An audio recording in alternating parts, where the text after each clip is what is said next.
gravação, né? Então, pessoal, boa noite, né? Estamos retornando aí, temos um aluno novo aí, tá? Caríssimo, eu sou o professor Luciano Esmeraldo, estou na minha residência home office, né? Por isso que eu estou mais à vontade, logicamente. Minha formação é jurídica, sou advogado há alguns anos, eu diria mais de uma década e menos de 2 décadas, tá bom? Então, sou advogado do Ceará e com AB no Pernambuco, atuo em áreas cíveis, já atuei especificamente em área criminal, mas eu desisti por umas particularidades, umas 3 ou 4 particularidades bem contundentes, e tenho processos na área de execução fiscal contra alguns órgãos públicos, etc, etc. Então, como nós sabemos, aí vamos nos situar, né? Logicamente que vocês fazem um curso de Ciências Contábeis, e o curso de Ciências Contábeis, ele é um curso que eu considero uns 40% direito, propriamente dito, não tem como prescindir do direito propriamente dito, claro, né? E é de fundamental importância, dentro desse conjunto do direito propriamente dito, não tem como vocês prescindir, ou seja, deixar em segundo plano, isso é impossível, tá? Isso é impossível. Nós temos que aprofundar um direito autônomo, em especial, que analisa, discute, aprofunda, estuda um conjunto normativo de normas jurídico-tributárias, e esse conjunto normativo de normas jurídico-tributárias, ele tem por objetivo necessariamente instituir, criar, fiscalizar e arrecadar tributo. Então, esse é o conceito de direito tributário. Estou olhando aqui o colega que entrou agora, eu estou olhando aqui porque a minha câmera está ali, logicamente. Eu estou olhando para o notebook, olhando para vocês. Então, esse é um conjunto normativo de normas jurídico-tributárias que tem por fim a instituição, a arrecadação e a fiscalização do tributo. Então, esse é o nosso objetivo. Mas não é só isso. Nós não somente lemos, e tenho certeza que vocês já viram em semestres precedentes, toda a tributação do país, não tenho dúvida disso, tá? Não tenho dúvida, bastante profundidade a tributação do país, mas, no entanto, o que nós fazemos também é exatamente um aporte processual, tá? Um aporte jurídico processual, onde nós devemos unir o gestor contábil, que eu considero como gestor contábil, boa noite, o gestor contábil, o jurídico, o advogado, dentro da sua, boa noite, Michael, dentro do seu trabalho jurídico tributário, nos tribunais, processual, em prol, logicamente, do contribuinte, em prol de nossos clientes, né? Em prol de nossos clientes. Então, a gente faz esse aporte processual, com situações até práticas, tanto da minha vida processual, mas também, logicamente, de algumas situações gerais, que nós sabemos que são, claro, casos práticos. Boa noite, Daniel. Então, nós fazemos esse aporte, esse vínculo jurídico, tributário, processual, propriamente dito, né? Então, de fundamental importância. Para tanto, a gente vem discutindo desde o início do nosso semestre, fizemos está tudo gravado, fizemos uma discussão sobre o conceito de tributo, analisamos um pouco de história, né, as definições, e vimos também a teoria pentapartite, tripartite, no que diz respeito ao tributo. Nós temos a teoria pentapartite do Código Tributário Nacional, que nós temos os impostos, taxas e as contribuições de melhorias. Aí veio a Constituição Federal de 88 e nos trouxe a teoria pentapartite tributária, e nós temos impostos, taxas, contribuições de melhorias, contribuições sociais e possíveis impostos extraordinários, né? Então, a teoria pentapartite, que nós também analisamos em determinado contexto, em determinado momento. Só aceitando o Jobson. Seja bem-vindo, Jobson. Boa noite. Então, para que nós pudéssemos também aprofundar e analisar esse conjunto normativo, nós analisamos as fontes do direito tributário.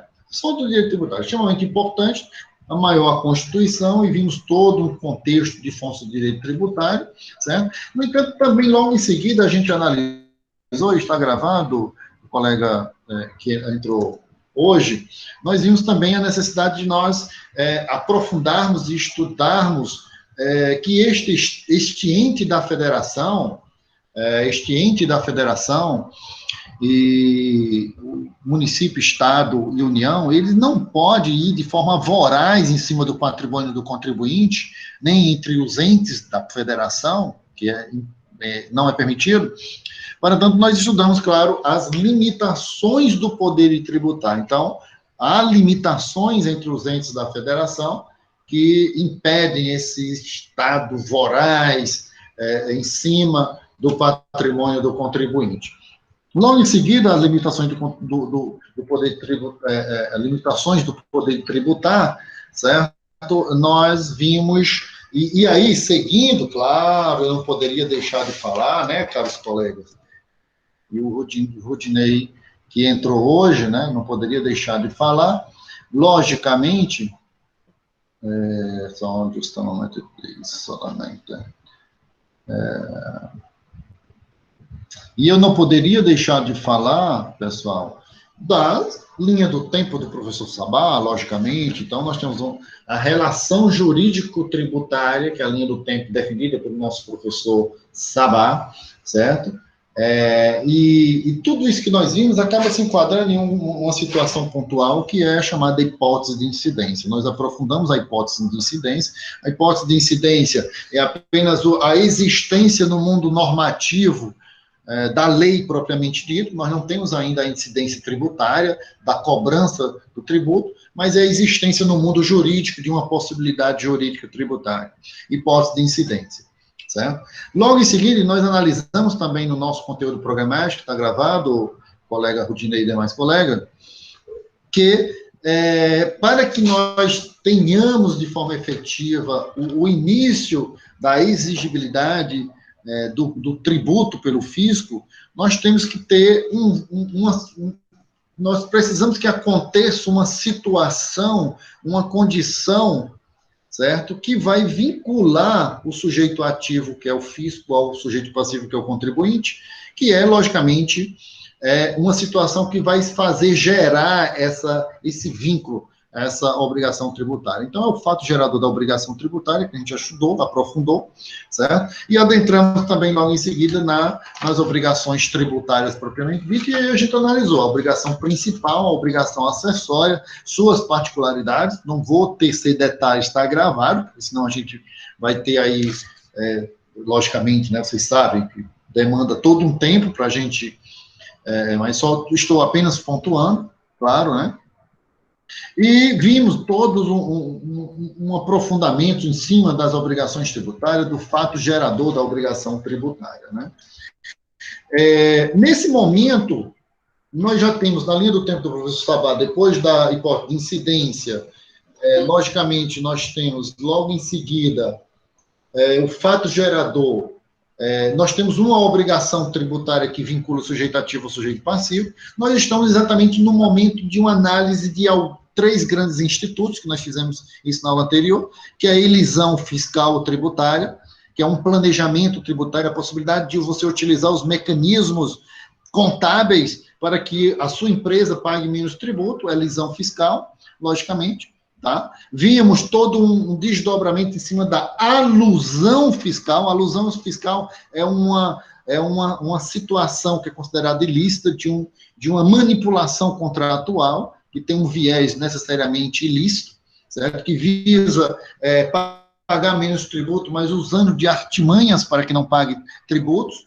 Tá? E aí a gente viu, por exemplo, nós colocamos no grupo lá, a questão da pejotização, que é um contrato fictício, que é muito conhecido aí por algumas emissoras de televisão, onde o apresentador ele não é contratado pela CLT, mas ele monta uma empresa, e aí a empresa de televisão contrata ele como empresa, automaticamente uma série de tributos são deixados de serem pagos, certo? E aí, inclusive, há decisões judiciais, a Fazenda está caindo em cima, certo? E porque nós temos uma alusão fiscal, logicamente, possivelmente, tá? Dentre várias outras possibilidades que a gente analisou na aula anterior, e a gente chegou num ponto que é mais demorado, que é um desses institutos ainda que, depois da obrigação tributária, que seria a evasão fiscal ou sonegação fiscal. E aí a gente fez um aprofundamento, uma discussão bem aprofundada, com repercussões ontem, aí eu recomendo que dê uma olhada lá na nossa gravação, tá? Claro que o tempo sempre é curto, né? Vitória, que eu digo que termino cedo toda a vida, mas vou terminar hoje, Vitória, você vai ver. Então, eu estou com um pouco de dor de cabeça, Vitória. É verdade, um pouco de dor de cabeça. Eu acho que é tanto falar, que eu estou falando desde 18h20, o pessoal do primeiro semestre. Então,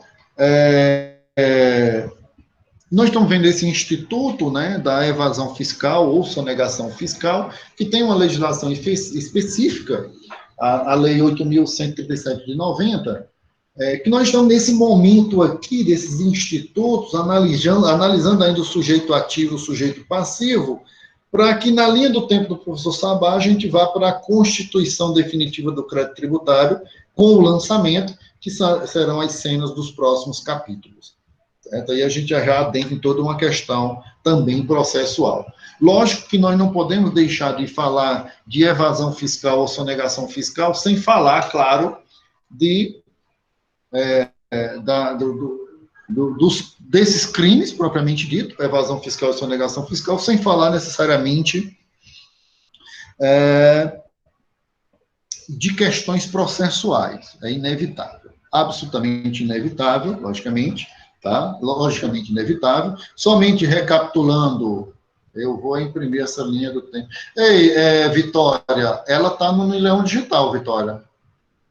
Ela está no Milhão Digital e me pede que eu mando no grupo, tá beleza? Eu mando no grupo, eu tenho ele aqui. Eu mando no grupo. Vou mandar, tá?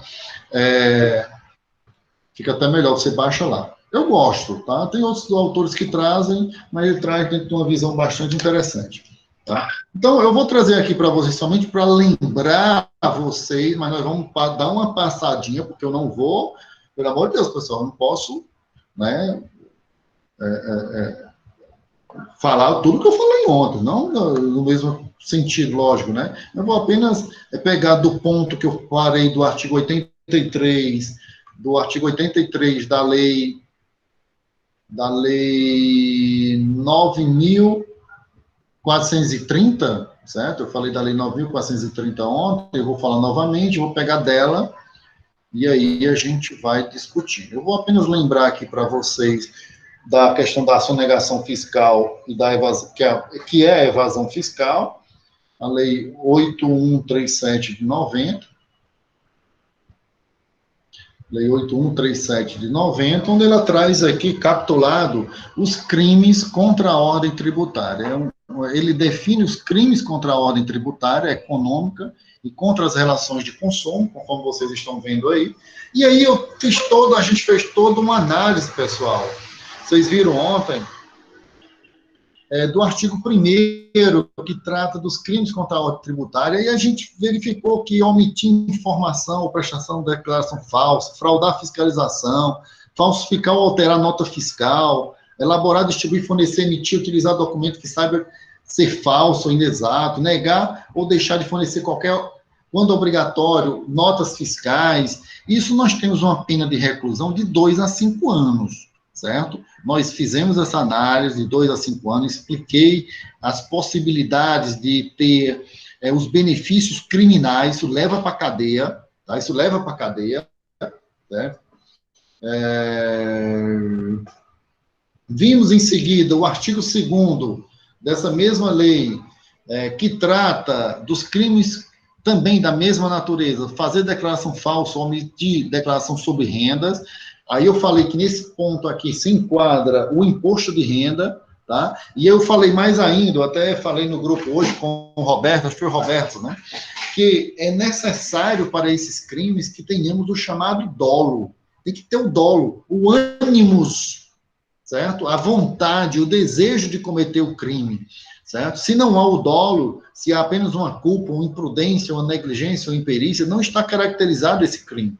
Aí eu falei para vocês, por exemplo, meu imposto de renda, hipoteticamente, eu esqueci uma determinada fonte de R$ 2.000, tá? Então, ultrapassa o teto, então a empresa, evidentemente, fez os devidos registros na Receita Federal e eu caí na malha fina. Então, eu reconheço o débito, reconheço, corrijo, certo? Com a retificadora.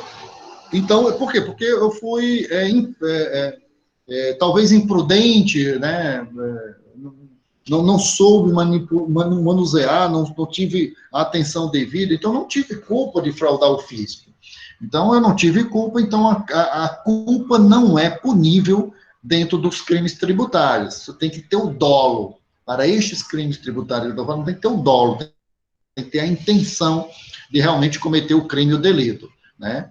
Aí a gente falou do deixar de recolher no prazo legal tributo ou contribuição social, exigir pagar ou receber para si ou para outro contribuição beneficiária, deixar de aplicar em desacordo parcelas de impostos liberados por órgão ou entidade de desenvolvimento, utilizar... Eu estou lendo aqui os incisos do artigo 2º, tá? É isso que estou lendo aqui. Rapidinho, por quê? Porque eles estão aqui, tá? O que é que faltou nós complementar aqui? O que é que nós precisamos complementar aqui, caros colegas? Que, para os crimes do artigo 2º, a pena é de detenção de 6 meses a 2 anos. Lembra que eu falei do artigo 1º, que é de reclusão, e eu expliquei, está lá, de 2 a 5 anos mais multa. Os crimes do artigo 2º é uma pena de detenção de 6 meses a 2 anos. Qual é a repercussão processual que nós temos aí na prática? Luciano realmente teve a intenção de fraudar o fisco, de não declarar os R$ 2.000 do imposto de renda. Então, eu não quis confessar, não quis pagar, fui denunciado pelo Ministério Público, certo? O Ministério Público, no caso, nesse caso específico, pessoal, no caso, vai ser aplicado aí a Lei 9099/95, estava brincando o ano, 95, mas 9099, que é a Lei dos Juizados Especiais. O que a Lei dos Juizados Especiais nos mostra? Nos traz esta Lei dos Juizados Especiais, o que ela nos apresenta? Vocês viram ali que para o artigo 2º dos crimes de sonegação fiscal, por exemplo, até a questão do equívoco, o erro, o dolo, que o seja, na declaração de imposto de renda, a pena vai de 6 meses a 2 anos. 2 anos. Se o máximo da pena for até 2 anos, aplica-se uma legislação especial, que é exatamente a Lei do Juizado Especial, que é a Lei 9099/95, salvo engano, 95. Eu sei que é 9099, tá?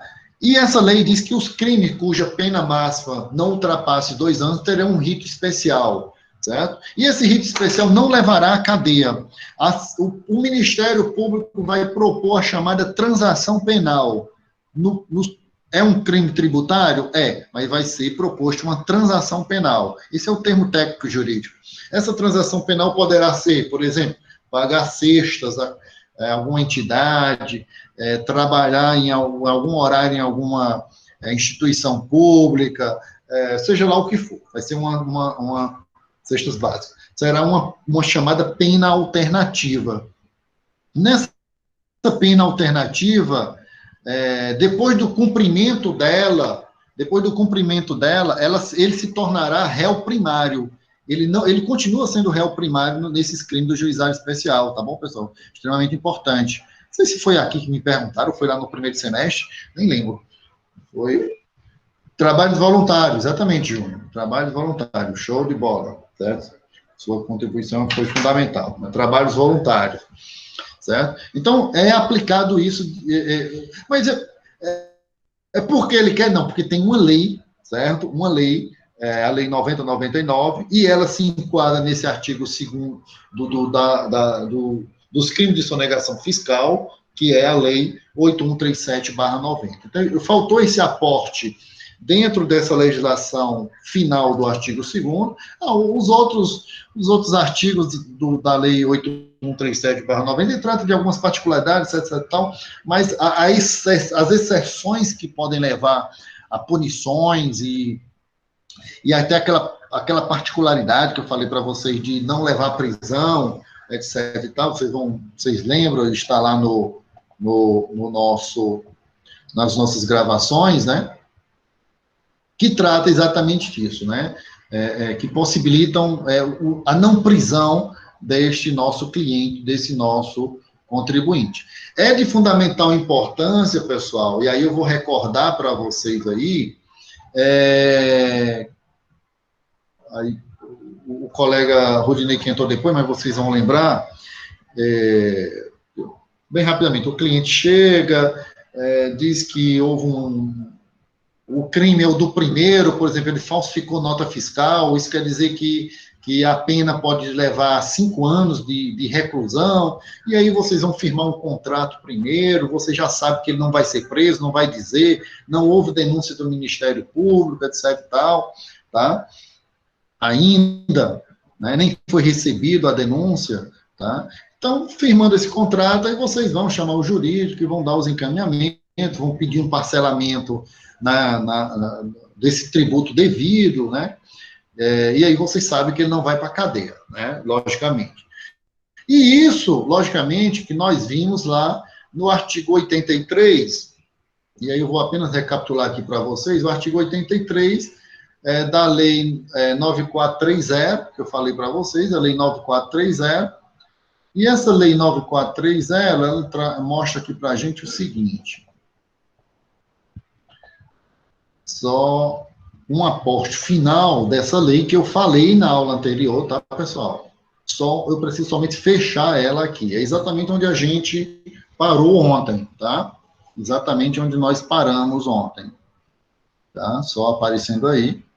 Nós ficamos aqui, pessoal, vocês vão ver que é a continuação de ontem, no artigo 83, que trata dos crimes contra a ordem tributária, das exceções, onde diz o seguinte, que a representação fiscal para fins penais relativos aos crimes contra a ordem tributária, ou seja, a representação do fisco da Fazenda para o Ministério Público em função de um crime penal tributário, que está prevista no artigo 1º e 2º, que eu li para vocês agora, da Lei 8137 de 90, e também aos crimes contra a Previdência Social, previsto 168A e 337A do Código Penal, falei para vocês ontem, ou seja, recolheu a Previdência dos colaboradores e não repassou para o INSS. É crime, doutor. É crime, está lá no Código Penal. Tá? Pode ir para a cadeia. Essa representação do fisco, essa representação da Fazenda, que está aqui, será encaminhada ao Ministério Público depois de proferida a decisão final no fisco, na esfera administrativa, sobre a exigência fiscal do crédito tributário correspondente. Beleza. O fisco vai encaminhar para o Ministério Público, exauriu, tem decisão final no fisco que o contribuinte não pagou, então, o que a Fazenda vai fazer, o fisco? Sujeito ativo vai encaminhar tudo para o Ministério Público para a denúncia criminal. Aí vem as exceções. O cliente veio na sua organização, etc e tal, e tudo, e você, então, devidamente, depois que fez o contrato, você já sabe dessa particularidade, disse que iria resolver, ele passou as devidas procurações, etc e tal, e você foi no fisco, e ele disse que podia pagar, foi um erro do setor lá, seja lá qual for, você já disse que ele pode pegar aí 5 anos de cadeia, tá? Já ficou assustado. E aí você foi no fisco. E você foi no fisco, meus doutores e doutores das ciências contábeis, porque vocês sabem das exceções do artigo 83, que diz o seguinte: na hipótese de concessão de parcelamento do crédito, essa representação do fisco para fins criminais somente será encaminhada ao Ministério Público após a exclusão da pessoa física ou jurídica do parcelamento. Ele começou o parcelamento e não pagou, logicamente, que ele vai encaminhar para o Ministério Público, logicamente, certo? Ministério Público. Aí vem o parágrafo 2º, que vocês já o sabem. É suspensa a pretensão de punir, o desejo de punir do Estado criminalmente, durante o período em que ou pessoa física ou pessoa jurídica que esteja enquadrado, por exemplo, nesse exemplo, nesse crime que eu falei para vocês, do artigo 1º da Lei de Sonegação, dos crimes de sonegação fiscal, Lei 8137/90, se ele estiver incluído no parcelamento. Então, se vocês articularam tudo, assinaram o contrato aí de R$50 mil com o cliente, e evidentemente você deu os poderes, você foi lá no fisco, parcelou, certo? E, logicamente, ele podia pagar, foi aceito o parcelamento pelo fisco, então está suspensa o desejo, a vontade de punir o Estado criminalmente, de jogar ele na cadeia, tá? Desde que esse parcelamento, claro, seja formalizado antes da denúncia criminal. E aí eu parei bem aqui, doutor e doutora das ciências contábeis, eu parei nesse ponto. Antes da denúncia criminal. Quando é que nós temos uma denúncia criminal? Aí nós temos aí o aporte processual jurídico, vinculado ao tributário. Nós temos uma denúncia criminal, ou seja, antes da denúncia, se ele fizer o parcelamento antes da denúncia criminal. O que é denúncia criminal? Essa denúncia só pode ser feita por uma única pessoa, uma única instituição, que se chama Ministério Público. Tá? Então, se o Ministério Público denunciou ao juiz o crime do nosso cliente, a título de exemplo, certo? Antes da denúncia, olha aqui, seja formalizado antes do recebimento da denúncia. Veja bem, tem mais um detalhe. Antes do recebimento da denúncia. O Ministério Público fez a denúncia ao juiz. Senhor juiz, o fulano de tal, cometeu crime devidamente materializado na Lei 8137/90, artigo 1º, capitulado, requer, portanto, que seja devido à instrução processual, e a condenação dele em 6 anos de reclusão. Ainda pode, assim, regime fechado, para ficar bem claro. Aí ele denunciou para que não... Ele tem que ter feito o parcelamento antes do recebimento da denúncia. Se o promotor só denunciou ainda, entrou com o processo na justiça, tudo eletrônico agora. Se deu certo o parcelamento, o advogado de imediato peticiona dizendo que foi feito o parcelamento. Ainda pode sustar o processo criminal. Por quê? Porque o recebimento depende de um ato do juiz. O juiz deverá necessariamente analisar os requisitos de materialidade do crime. Recebo a denúncia. Cite-se para apresentação de resposta à acusação. Acho que está em 10 dias, salvo engano, 10 dias. 10 dias. Era 3. Não, antigamente vocês vão dizer, vão achar que eu já sou bem de antigamente. Sou de antigamente, não. É porque eu li.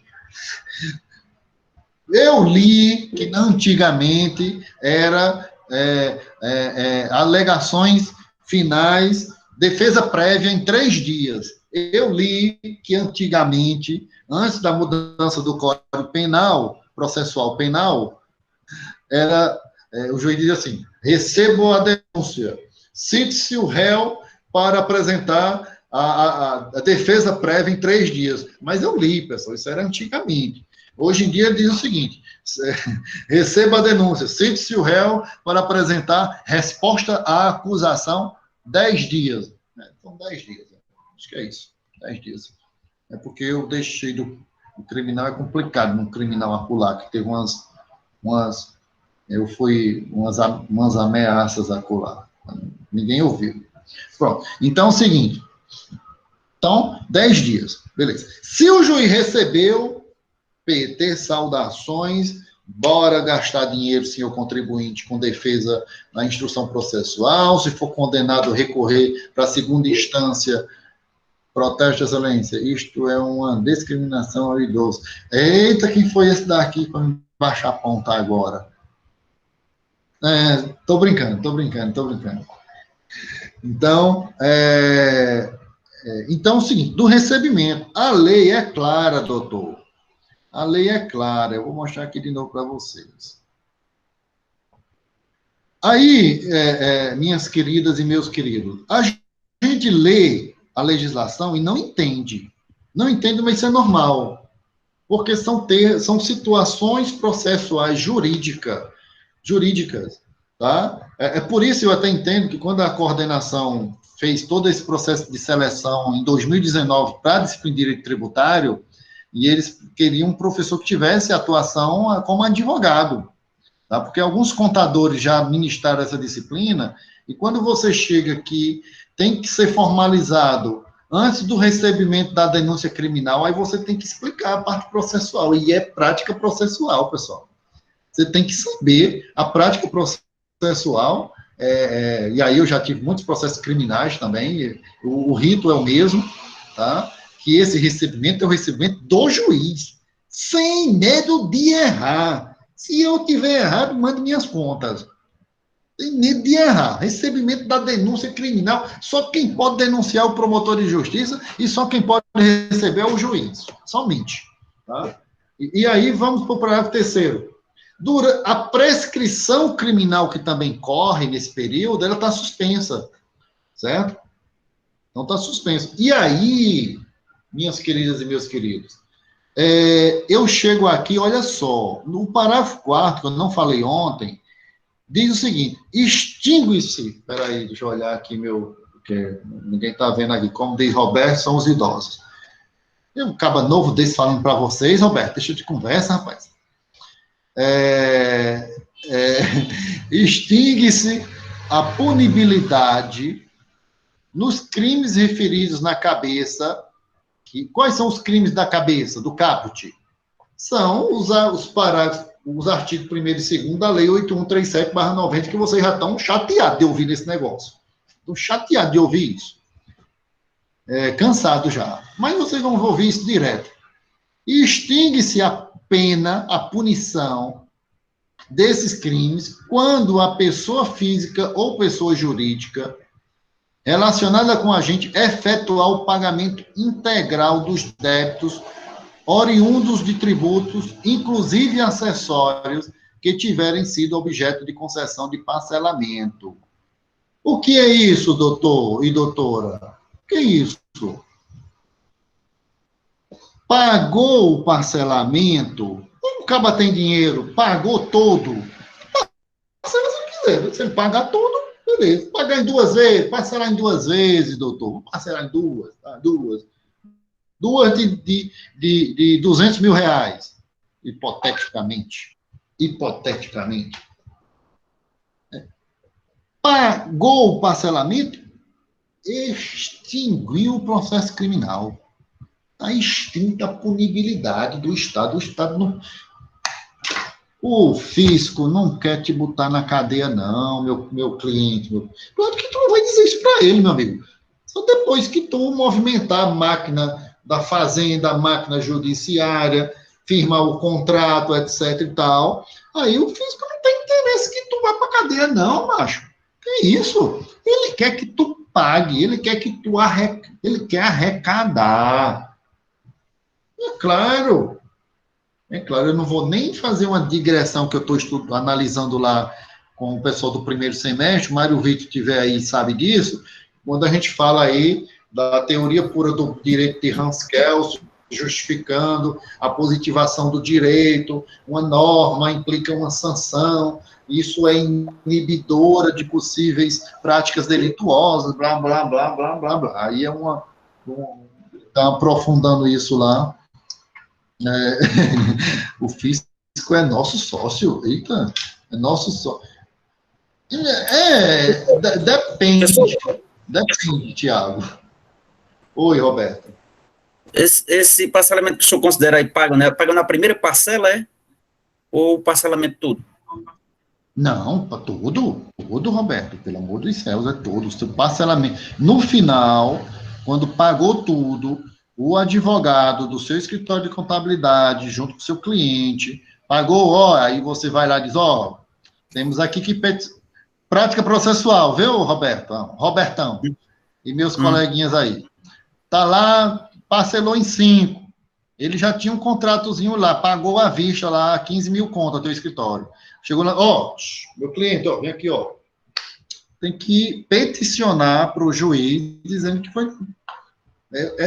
É outro trabalho, não está no contrato, entende? Então, tem que pagar mais 5 mil reais para poder peticionar, para pedir a extinção do processo. Quer que o processo seja extinto? Quero. Tem que pagar o escritório de contabilidade, o jurídico.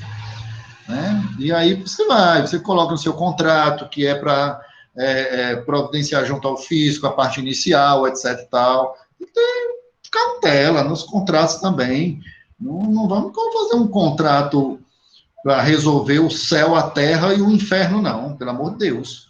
Tenha calma nos contratos também. Entendeu? No finalzinho, tem que ser peticionado, pedindo a extinção e o arquivamento final do processo, porque ele está suspenso. Lembra que está suspensa a punibilidade que eu li agora há pouco? Quando pagou a última, pede a extinção do processo. É isso aí, tá? No final, tá? Então, assim, sobre essa questão, discutindo aqui, ainda pega a sonegação fiscal, foi a parte final de ontem, certo? A parte final de ontem, a gente adentra de forma bem pontual e bem objetiva, pessoal, aqui. E vai ser bem rápido, porque vocês já estão cansados de ver e ouvir isso aqui, mas a gente tem que falar para vocês, né? Deixa eu ver. Aqui, belezinha. Deixa eu só mudar aqui para a parte que fala deste daqui. Cadê você, jovem? Pronto, deixa eu voltar aqui. Só mostrando aqui. A gente adentra na questão de uma discussão voltada para as normas antielisivas, certo? E também para os elementos subjetivos da obrigação tributária, pessoal. Que é como desdobramento pelo nosso conteúdo programático, tá? Vamos falar da norma antierisiva, e muitos entendem como sendo, na verdade, uma norma anti-evasiva, que está vinculada à não constituição de evasão fiscal, certo? Que é exatamente o que está aqui. Deixa eu mostrar aqui para vocês. Ok. Aqui. Beleza. Então, a norma anti-elisiva, como desdobramento desses 3 institutos, elisão, evasão e elusão fiscal, elusão fiscal, certo? Nós temos aí a chamada norma anti-elisiva. E essa norma anti-elisiva está lá no artigo 116, parágrafo único do Código Tributário, e aí a gente adentra já aí, pessoal, no sujeito ativo, 119, passivo, 121, solidariedade, 124, capacidade tributária, 126, e domicílio tributário, 127, que é bem tranquilo, que está lá no CTN, tá? Então, vamos visualizar aqui o CTN, que vai nos mostrar melhor esse artigo 116,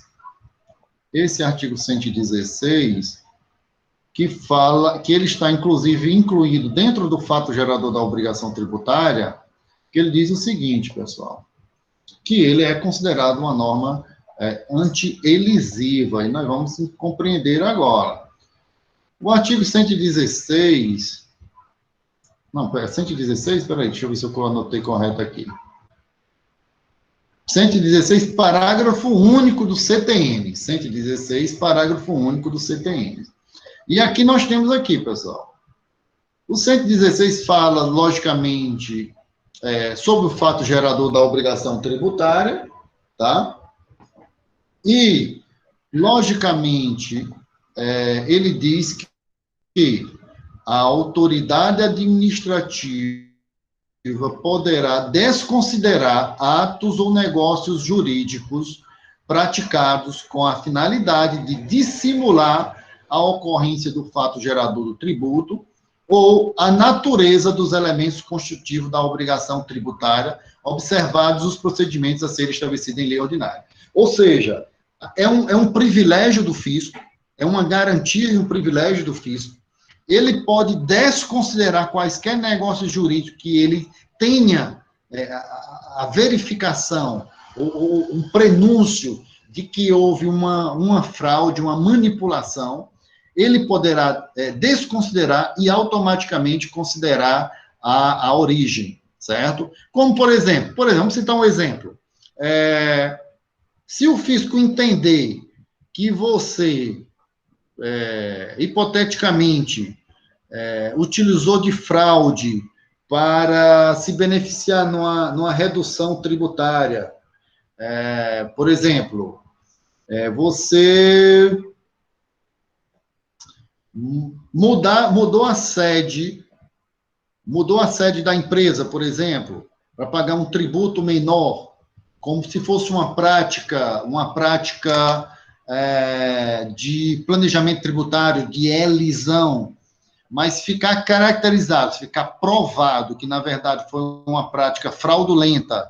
Você mudou a sede da empresa no papel de Juazeiro para o Crato, hipoteticamente para pagar menos tributo, só que ela continua em Juazeiro. Houve uma fiscalização, foi no suposto endereço no Crato e não tem nada lá. Isso é uma simulação. Então, não vai ser considerado esse negócio jurídico. A autoridade administrativa pode desconsiderar esse ato ou negócio jurídico praticado com a finalidade de dissimular a ocorrência de fato gerador. E aí aplica-se a várias possibilidades que ele poderá, logicamente, utilizar desses meios para essa não prática, né? Para que não aceitar isso aí, pessoal. Então, isso aí é considerada a chamada norma anti-elisiva, e muitos entendem como norma anti-evasiva, de possível evasão fiscal, de possíveis crimes na ordem tributária, tá? Então, essa é o que diz o nosso artigo 116, parágrafo único, certo? E aí a gente vem, pessoal, de forma bem tranquila para o 119, que traz apenas o que seria sujeito ativo da obrigação tributária. Pelo amor de Deus, pessoal, não vamos, né, também... sujeito ativo da obrigação tributária é a pessoa jurídica de direito público, titular da competência para exigir o seu cumprimento, tá? Isso é bem tranquilo. Seguindo também o nosso conteúdo programático, nós temos no artigo 121, o sujeito passivo da obrigação tributária, tá no nosso conteúdo, gente, pelo amor de céus. O sujeito passivo da obrigação principal é a pessoa obrigada ao pagamento do tributo ou penalidade tributária, certo? Conforme a gente viu, logicamente, ou penalidade tributária.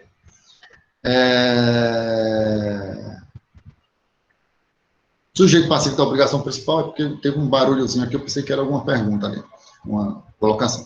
Sujeito passivo da obrigação principal é a pessoa obrigada ao pagamento do tributo ou penalidade tributária, vimos isso já também. Sujeito passivo da obrigação acessória é a pessoa obrigada às prestações que constituem o objeto, vimos isso já também, de forma bem tranquila também, né, pessoal, nós vimos isso. E aí a gente vem para uma discussão bem interessante, que é a questão da solidariedade, tá, pessoal? A solidariedade, são solidários, solidariedade tributária. Deixa eu ver se eu tenho aqui algum slidezinho que fala sobre solidariedade. Pronto, vou explicar solidariedade por aqui. Olha só, o que é que diz o artigo 124? São solidariamente obrigadas as pessoas que têm um interesse comum. Beleza. Na situação que vai constituir o fato gerador da obrigação. Beleza, são solidárias. E são solidárias também as pessoas designadas por lei. Beleza. Aí, diz o seguinte, artigo 125. Salvo disposição de lei em contrário, são os seguintes os efeitos da solidariedade. O pagamento efetuado por um dos obrigados aproveita aos demais. O pagamento efetuado por um dos obrigados aproveita os demais. A isenção ou perdão de crédito exonera todos os obrigados, salvo se outorgada pessoalmente a um deles, subsistindo, nesse caso, a solidariedade quanto aos demais. E a interrupção da prescrição em favor ou contra um dos obrigados favorece ou prejudica os demais. Vou explicar isso bem por aqui, ó. E vou dizer também um caso prático sobre essa questão da solidariedade, tá?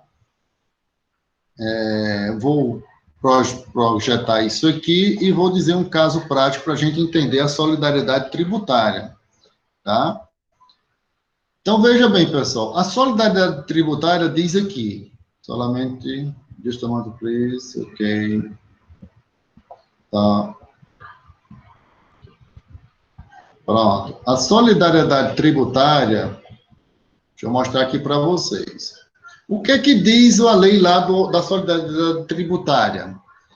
Se ocorrer um pagamento, o pagamento total aproveita todos os demais. Se houve remissão, isenção ou remissão, se foi geral, exonera todos os devedores. Se foi somente para uma pessoa particular, específica, certo? Exonera só esse, mas os outros são obrigados a pagar. E a interrupção da prescrição, ou seja, não prescreve, ele, evidentemente, acaba sendo para todos. Por exemplo, pessoal, o Imposto sobre a Transmissão Causa Mortes e Direito, ITCMD, ele é pago no momento da morte do inventário, certo? Ele é rateado entre todos os devedores herdeiros, tá? Se um dos herdeiros pagar todo o ITCMD, aproveita os demais. Beleza? Se temos 4 herdeiros e um, por exemplo, hipoteticamente, no exemplo hipotético, tem uma deficiência e ele tem uma isenção desse tributo. Então, a isenção que esse tem será somente dele. Os demais são obrigados às outras cotas-parte do ITCMD. No entanto, se ocorrer uma isenção para todos, ou um perdão, todos os demais serão perdoados, não haverá pagamento, certo? Esse é o exemplo que a gente pode, que dá para entender aí a questão da solidariedade.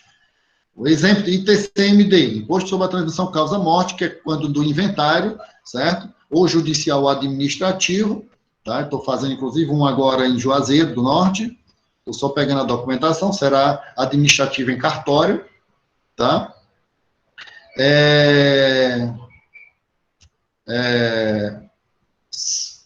Hipoteticamente, pronto, são duas herdeiras lá.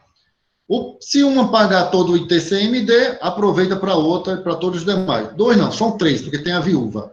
Aproveita para os demais. Tá? Se houvesse isenção somente para uma, seria somente para ela. O saldo, o débito remanescente tem que ser pago. Se fosse isenção para todos, seria para todos. E por aí vai. Tá? Então, é isso que quer dizer a solidariedade tributária. Tá? Isso é o que quer dizer, logicamente, o artigo 124, que trata da solidariedade tributária propriamente dita. Tá? Propriamente dita. E a capacidade tributária, pessoal, a capacidade tributária, ela está lá no... Deixa eu ver aqui, só um momentinho. Deixa eu ver aqui, capacidade tributária. Está projetando aqui para vocês.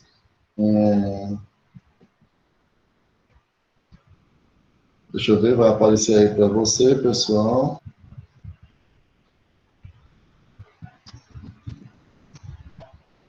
Capacidade tributária, apareceu, pronto. A capacidade tributária, pessoal, está lá no artigo 126, que trata apenas da capacidade civil, pessoal. Capacidade tributária passiva independe da capacidade civil das pessoas naturais, é bem simples, logicamente. E independe de achar a pessoa natural sujeita a medidas que importem privação ou limitação do exercício de atividades civis, comerciais ou profissionais, ou da administração direta de seus bens ou seus negócios. Ou seja, logicamente que alguém que tem alguma limitação ou alguma tenha passado por alguma restrição de direitos, etc. e tal, não importa. Alguém está respondendo pelo seu patrimônio. Interdição, pronto. Interdição de alguém. Alguém vai ser nomeado curador dessa pessoa. Então, o patrimônio vai incidir tributos. Capacidade tributária, é isso que eu estou dizendo no inciso 2. Tá? É isso que eu estou dizendo no inciso 2, independe. Tá? E o inciso 3, de estar a pessoa jurídica regularmente constituída, bastante que configure uma unidade econômica ou profissional. Olha só que coisa interessante. O fisco, ele quer arrecadar, certo? Então, se houver qualquer movimentação de valores, por exemplo, uma pessoa jurídica que não esteja regularmente constituída. Quando é que uma pessoa jurídica está regularmente constituída? Quando ela está devidamente inscrita junto aos órgãos competentes. Se for uma sociedade empresarial, na junta comercial, devidamente constituída o seu estatuto. Se for uma sociedade simples, logicamente, devidamente constituída, junto ao registro civil das pessoas jurídica, no caso, o cartório de registro de imóveis. Tá? Então, ela não está, mas ela comprou, digamos que ela é de fato, mas não é de direito, mas ela comprou mercadoria, vai incidir em ICMS, vai incidir a questão tributária, haverá capacidade tributária, etc. E tal. O fisco quer arrecadar, doutor. Isso quer arrecadar. É isso que diz aí o inciso 3 do artigo 126, né? E nós temos aí o artigo 127, o último do nosso conteúdo programático, que trata do domicílio tributário, tá? E o domicílio tributário, conforme nós estamos vendo aí, também é bem tranquilo.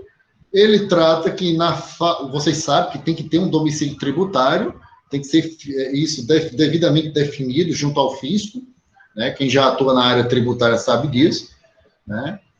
Na falta de eleição pelo contribuinte ou responsável de domicílio tributário, ou responsável, na forma da legislação, considera-se qual é o domicílio, quanto às pessoas naturais, a residência dela. Pessoa física natural, a residência dela. É o domicílio, é onde ela vai receber as notificações do fisco.